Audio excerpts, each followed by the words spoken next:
Jungkook 2024 সালে যখন BTS army হই তখন 2025 সালের জন্য অপেক্ষা করি, কারণ 2024 সালে আর্মি হয়ে শুনেছি আপনারা মিলিটারিতে, তাই 2025 সালের জন্য অপেক্ষা করি।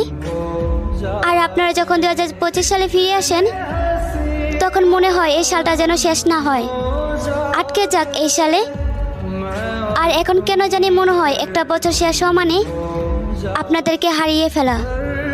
জানি না সে নিকৃষ্ট দিনে কি হবে, যেদিন হাজারো প্রজাপতির চোখের পানি দেখো আমার রাজাদের মন গলবে না, হয়তো থাকতে চাইবে কিন্তু বাস্তবে হারিয়ে যাবে। তারপর এক কালবৈশাখী জ্বরের মতন 7টি রানী এসে বলবে এই 7টি রাজা শুধু একান্তই তাদের। সেদিন হয়তো শুধু দেখবো কিন্তু বলতে পারবো না তারা আমাদের।